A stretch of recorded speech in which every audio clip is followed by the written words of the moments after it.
Hey, welcome to World Entertainment and our review, non-spoiler of course, for Reacher Episode 7. And this one moves the story even further along. We pick up from where we left off last week. Now this will have to be a spoiler for last week's episode because I didn't exactly tell you quite how the episode ended.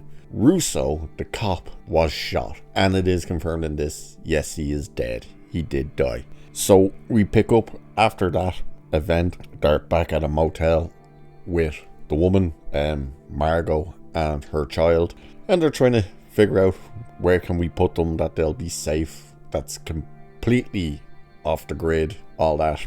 Dixon has a friend, an ex-firefighter in Buffalo, I believe they said, that she trusts. No connections, no phone lines, none of that stuff, so that's where they're going to send them. And of course you get that humorous wit from Reacher, that dry kind of humor where he's looking at the kid and he just says to her, like, it's not going to be forever. We just have to kill a few more people. And they're all kind of looking at us like, what are you saying to the child? Like, so we kind of get a big flashback this time. I can't remember, I'm pretty sure I said it in the review. I don't think it was last week's episode, it could have been the week before that, about the colonel or whatever he was in the military that told Reacher and Dixon that basically the operation that they were going to shut down, the drug operation, they were told you're basically not to do anything. In fact, these guys will just walk away with misdemeanors and dishonorably discharged, blah blah blah, or at least discharged. I can't remember whether it was dishonorably or not. Well, Reacher still goes through with taking them down, taking that operation down. He says to the whole team, the 110, if you just want to leave, you know, I'm not going to judge you on that. You just can walk out with your head held high. All the rest, of course, they stay.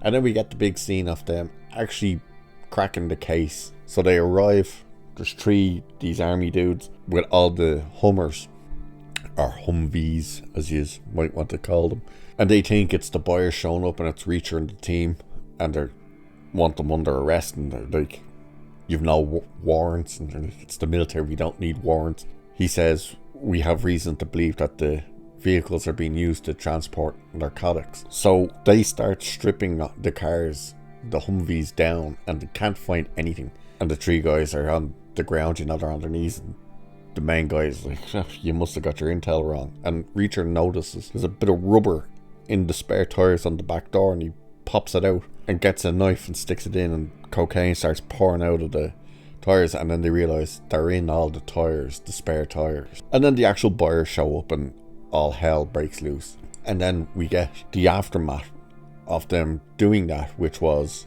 they're all kind of starting to sing a song and whatnot, and the general or colonel, whatever he is, comes bursting in, loses it with them, disbands them, and says Uncle Sam's going to get his chunk of meat out of them one way or the other. And he leaves, and that's where we kind of end that flashback. But it's a long process with that flashback. They get the kid and the mother off. They paid like, I'm assuming he was an Uber or something like, I think he said something like 500 quid or maybe more to take them up the Buffalo with no stops and stuff. So Dixon and O'Donnell sort that out. While that's happening, Reacher and Neely go to Russo's captain, who's dirty, and he goes in to question him, and he wants to know like why he set him up and where the buyer's gonna be and when the sale is gonna happen for the 650 bombs. He crushes his legs with a table.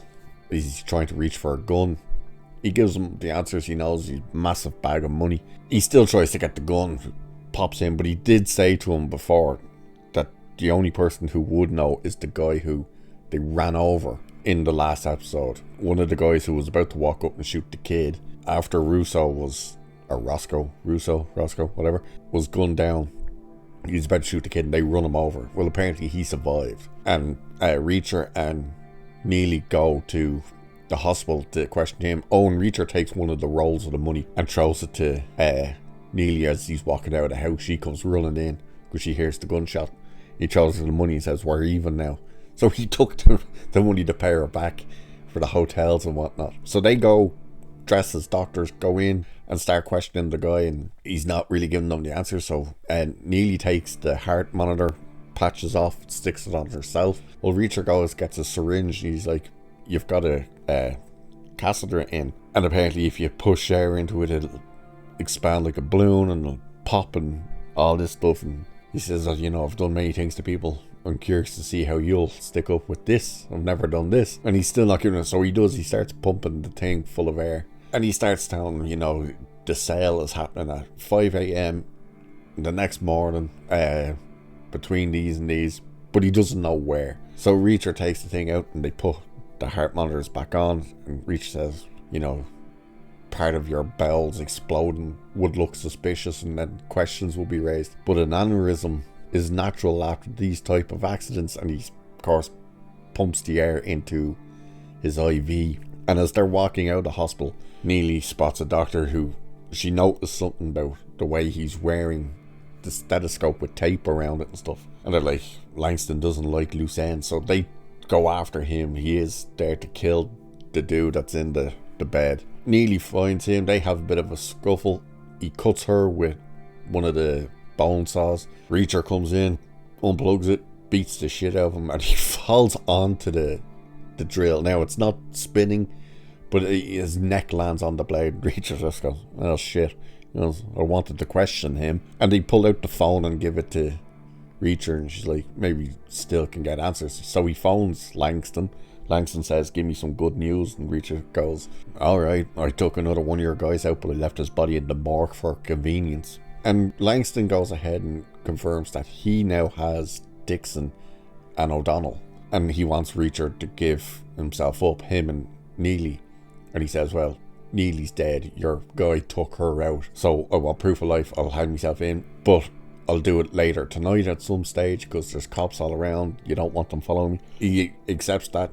So he's setting something up. He phones that senator dude, gets some, he's going to get, I think it's 3 guys, 2 Navy SEALs and 1 army, ex-army or something. He has Neely hiding off. A couple of kids, when he's scoping out the facility that they're in, it's like a big, huge electric fence, spotlights everywhere. There's no sneaking up on this building. But these teenagers pulled up in a car, blaring music, and Reacher gets an idea from them. We don't know what that is. It's not executed in this episode. We see that O'Donnell and Dixon have been getting tortured, basically. They're getting beaten. They have Dixon tied up on a hospital bed type chair thing. O'Donnell's hanging. They have him tied from his hands and they're punching him and stuff, and one of the guys takes out his knife and says, let's see how good you keep your tools, and stabs Dixon in the arm. And Reacher does come in and give himself up. Sees proof of life, which is Dixon and O'Donnell being wheeled out while Langston's there. He's getting searched, all the rest, and it ends with him, the gates closing on him, with a smile on his face. So that's the episode. Another good episode. Good action this time, The fight scenes were good. The flashback was actually good, the way that scene went down. And there is kind of something lingering that I thought from the first few flashbacks. And now it's starting to seem like it's a possibility. I won't say what it is or anything, but there is something going on a little more. That Neely picks up on it, and then Reacher said, I've been thinking about that as well. And we see what happens in the next episode, whether if what I'm thinking is right and whatnot. Oh, and we do see the assassin dude. The truck pulls up and he just checks the bombs. He's like, excellent, you need to go and get the guy now with the chips. And that's the only bit with him in this one. So that's the episode 7 of Reacher. I don't know if it's 8 or 10 episodes this season. I think it's 8. I think the first season was 8 as well. I'm not 100% sure, so it's possible next week's will be the last. We'll find that out, I suppose. But with that, I will leave it there for this one. So cheers, and I will catch you in the next one.